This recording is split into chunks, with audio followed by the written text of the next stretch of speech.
My name is Irene Yolette. I'm 32 years old. 5 years ago, my sister destroyed my relationship with my parents using one lie. She told them I dropped out of medical school. She told them I was hiding things. She told them I had thrown my future away. And my parents believed every word.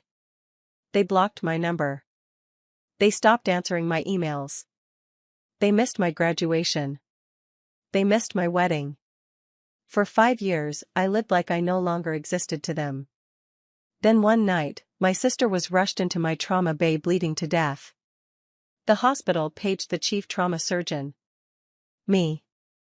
And when my mother looked up and saw my name stitched across my white coat, she grabbed my father's arm so hard it left bruises.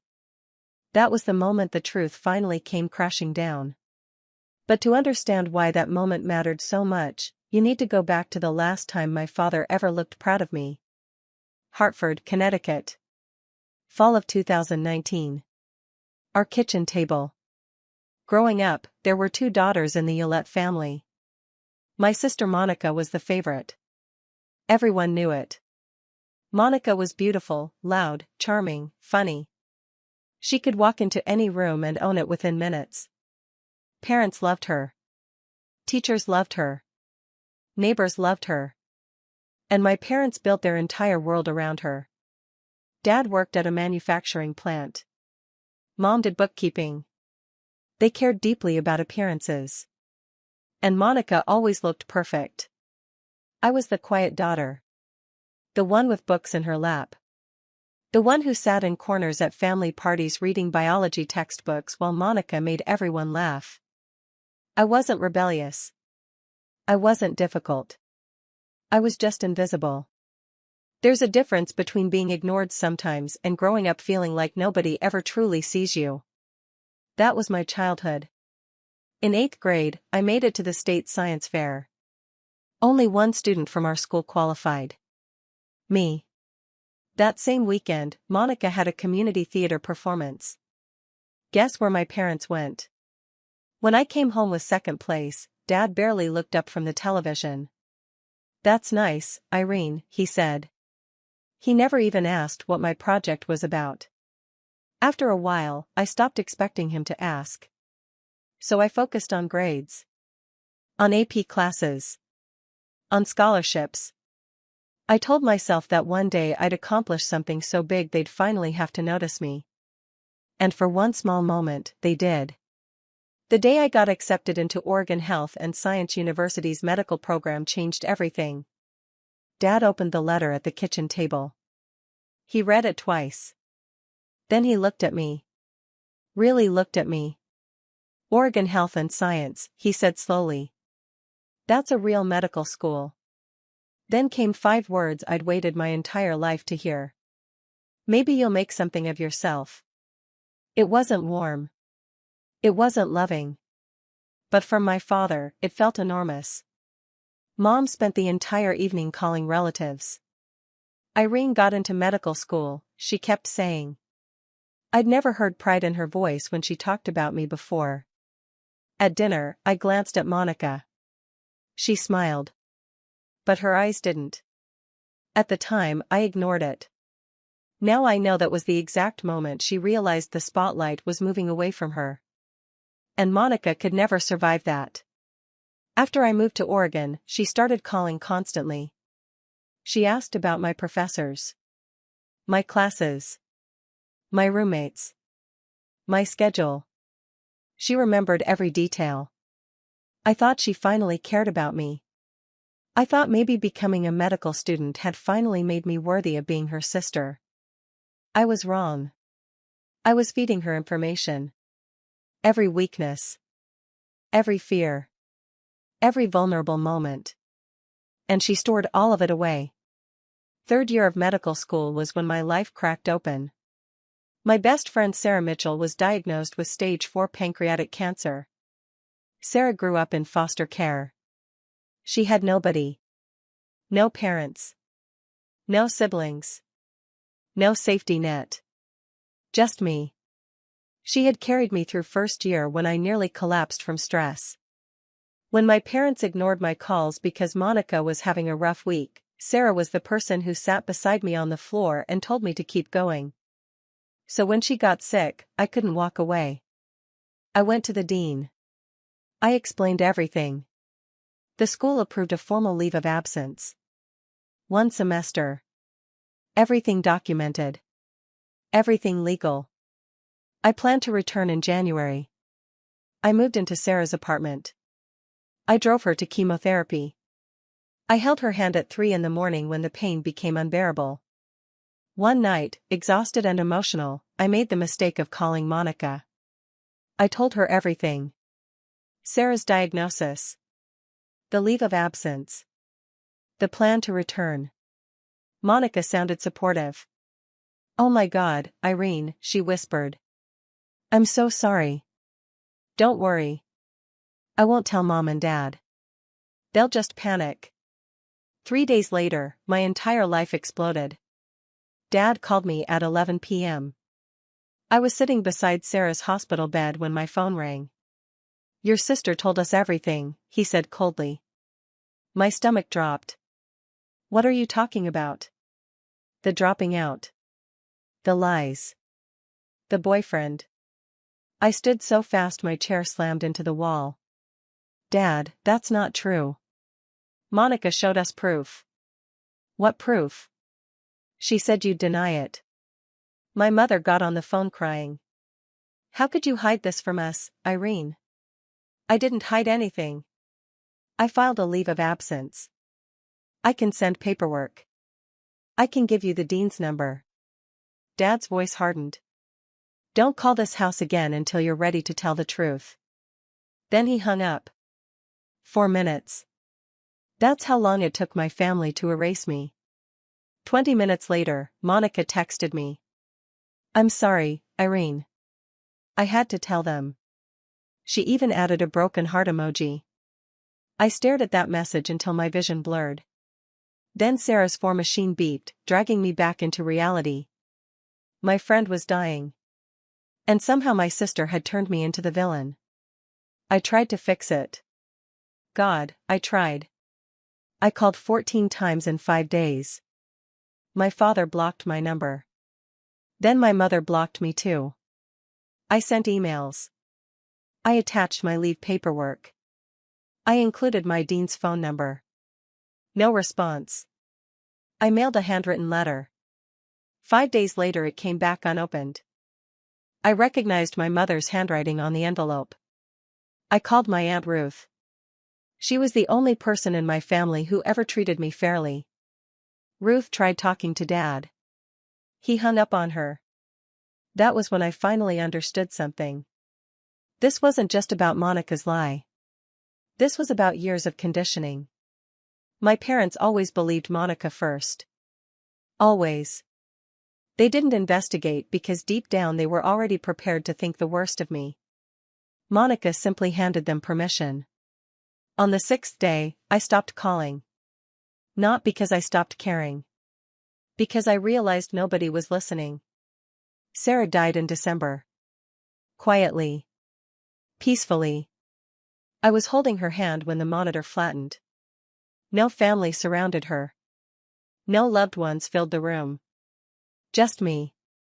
I arranged her funeral myself. 6 people came. I stood in front of nearly empty pews reading a eulogy while trying not to collapse. That night, alone in her apartment, I found a sticky note tucked into her anatomy textbook. Her handwriting shook across the page. "Finish what you started, Irene. Become the doctor I know you are." I cried harder that night than I had in months. Then I reopened my laptop. And I re-enrolled. I went back to medical school with no family. No emotional support. No safety net. I took extra loans. Worked extra hours. Lived on cafeteria leftovers. And I pushed myself harder than I thought possible. Medical school doesn't pause because your heart is broken. Patients still need care. Exams still happen.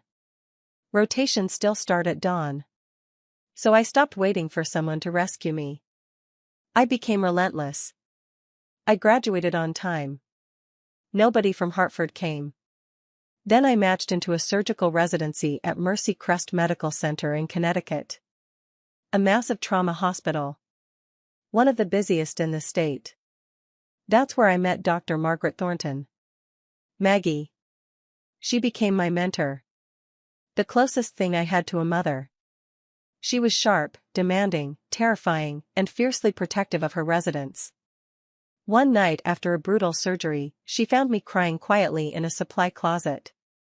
Instead of asking questions, she handed me tissues and said, "You're one of the strongest surgeons I've ever trained. Stop apologizing for surviving." I never forgot that. During my 3rd year of residency, I met Nathan Caldwell. A civil rights attorney. Kind eyes. Dry humor. The safest person I'd ever known. When I finally told him everything about my family, he didn't interrupt. Didn't pity me. Didn't try to fix me. He just listened. Then he said 4 words. "You deserved better, Irene." I almost cried hearing that. Because nobody in my family had ever said it. We got married 2 years later. Small backyard wedding. 30 guests. Warm lights. October air. I mailed invitations to my parents. The envelope came back unopened. Again. Nathan's father walked me down the aisle instead. Aunt Ruth cried enough for all 3 of my missing family members. After the ceremony, Maggie handed me a sealed envelope.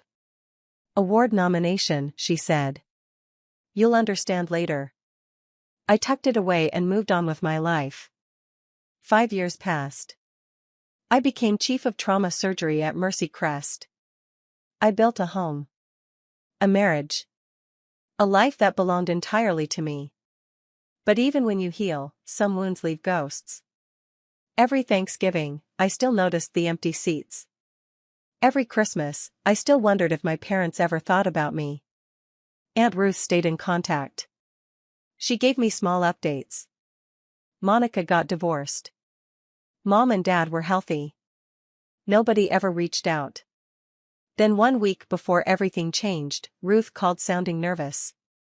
"Irene," she said carefully, "there's something you need to know about Monica." Before she could continue, my pager went off. Trauma activation. I told her I'd call back. I never got the chance. Because at that exact moment, Monica was driving down Interstate 91 toward a red light she would never stop for. The pager woke me at 3:07 a.m. Level 1 trauma. Female. Mid-30s. Severe abdominal injuries. I dressed fast. Drove through freezing rain. Ran through surgical possibilities in my head. I entered the trauma bay and grabbed the intake tablet. Then I saw the patient name. Monica Ulett. My body went completely still. For 2 seconds, I couldn't breathe. Then training took over. "Prep or 2, I ordered. The ambulance arrived seconds later. Monica looked terrible. Blood soaked through her shirt. Her skin was pale. Her breathing shallow. And behind the stretcher came my parents. Panicked. Terrified. Older. My father grabbed a nurse. "Where's the surgeon? Please help my daughter." The nurse glanced toward me. Her eyes widened slightly when she read my badge. I gave a tiny shake of my head. Not yet. My parents were guided into the waiting room while I scrubbed in. Alone in the scrub room, I stared at my reflection. 5 years. 5 years of silence. And now the woman who caused all of it was bleeding out on my table. Part of me wanted to walk away. Let another surgeon handle it. But Monica was dying. And the best trauma surgeon in that hospital was me. So I walked into the operating room. 3 hours and 40 minutes. That's how long I fought to save her. Ruptured spleen. Severe liver damage. Internal bleeding. My hands never shook. Not once. Because inside the OR, she wasn't my sister. She was my patient. And patients don't deserve revenge. They deserve care. At 6:48 a.m., I placed the final stitch. Monica stabilized. Alive. Dr. Patel looked at me quietly. You want me to speak to the family? I removed my gloves. No, I said. This one's mine. I walked into the waiting room wearing surgical scrubs and my hospital badge. Dr. Irene Yolette. Chief of Trauma Surgery. Dad stood immediately. How is my daughter? Then he looked at my badge. And froze. Mom followed his gaze. Her face drained of color. 5 full seconds passed in silence. Then I spoke calmly. Mr. and Mrs. Yolette, your daughter survived surgery. She's stable in the ICU. Not Mom. Not Dad. Mr. and Mrs. Yolette. That hurt them. I could see it. Mom started crying instantly. Oh my God. Irene? She stepped toward me. I stepped back. Just half a step. But it felt enormous. Dad looked completely shattered. You're a doctor? I'm the chief of trauma surgery. But Monica said. What exactly did Monica say? His mouth opened. Closed. Opened again. Nothing came out. Mom whispered, we thought you dropped out. She told you I dropped out. She told you I disappeared. She told you I abandoned everyone. Tears streamed down Mom's face. She said you stopped calling. I called 14 times in 5 days. Dad stared at the floor. I emailed paperwork. I mailed letters. You sent one back unopened. The silence after that felt endless. Behind the glass partition, nurses watched quietly. Everyone understood something huge was happening. Dad finally spoke. This isn't the place for this. I looked him directly in the eyes. I just spent nearly 4 hours saving Monica's life. I think we're already past appropriate timing. He had no response. For the first time in my life, my father looked small. Then one of my nurses approached. The board wanted me to tell you congratulations, she said casually. Physician of the Year committee finalized their selection. Mom stared at me. Physician of the Year? It's just a hospital recognition. But the damage was done. My parents finally saw the truth standing directly in front of them. Not a failure. Not a liar. A surgeon. A leader. Someone they abandoned. I turned to leave. Then I heard my mother whisper behind me. Jerry, what have we done? Hours later, Monica woke up. I entered her ICU room for a routine check. She looked confused until she read my badge. Then terror spread across her face. You're a doctor, she whispered. I'm your surgeon. She stared at me, trying to process everything. Then came the calculation. That familiar look. She was already searching for a new angle. I can explain, she whispered. You need to explain it to them, I said, nodding toward the hallway where our parents stood. Then I walked out.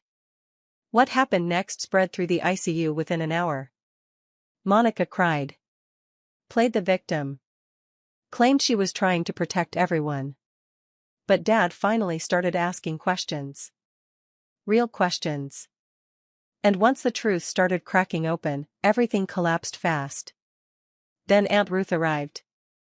Prepared. She carried screenshots. Emails. Proof.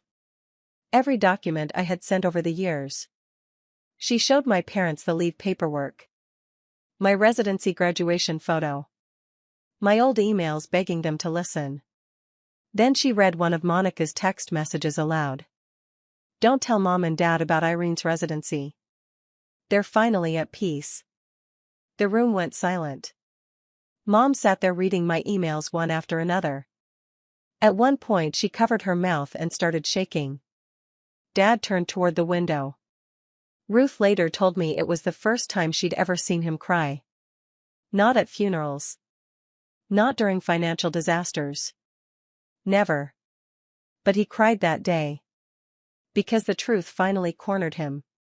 That afternoon, I returned to Monica's room. My parents stood when I entered.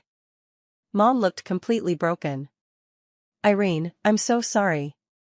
I held up a hand. I believe you're sorry. But sorry is a beginning. Not an ending. Dad swallowed hard.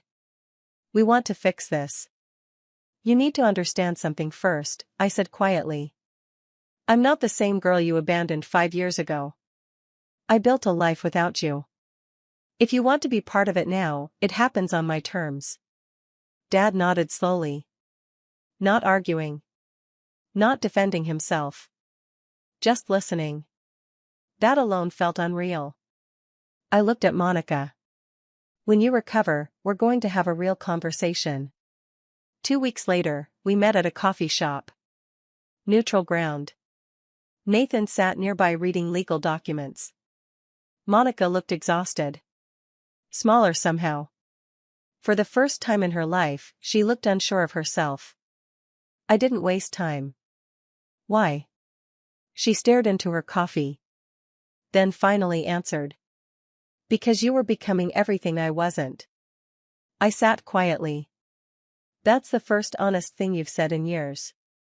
She started crying. Real tears. I'm sorry. I know. But sorry doesn't give me back my wedding. It doesn't give me back 5 years. Then she admitted something worse. She had contacted my medical school anonymously trying to get my leave revoked. Trying to destroy my future permanently. I stared at her in disbelief. Your dean didn't believe me, she whispered. Because the truth protected me, I said. I laid out my conditions. She would tell every family member the truth. Every lie. Every rumor. Everything. And she would do it in writing. She agreed. Then I met my parents separately. At the same kitchen table where everything once began. I told them if they wanted a relationship with me, they needed therapy. Real therapy. Dad resisted immediately. We don't do that. That's exactly why this happened. Mom squeezed his arm. Finally, he agreed. Months passed slowly. Painfully. But honestly. Mom wrote me letters. Real letters. Not excuses. Accountability. She admitted she spent years choosing comfort over fairness. Dad struggled more. Pride had ruled him for decades. But little by little, he started changing. Monica sent the family email. 47 relatives received the truth. Some replied with anger. Some with disappointment. Some never responded at all. The trust Monica built over 35 years disappeared almost overnight. Nobody screamed at her. Nobody disowned her. They simply stopped believing her. And for Monica, that was devastating. Then came the Physician of the Year gala. 200 people filled the ballroom. Doctors. Hospital leaders. Board members. I walked onto the stage while the room applauded.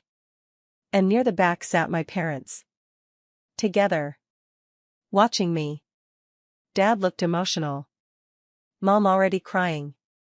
I stood at the podium and kept my speech simple. 5 years ago, I thought losing my family would destroy me. Instead, it forced me to build a life strong enough to survive without their approval. I looked toward Nathan. Toward Maggie. Toward Aunt Ruth. Then finally toward my parents. Sometimes the people who choose you become your real family. And sometimes the people who lost you find their way back later than they should.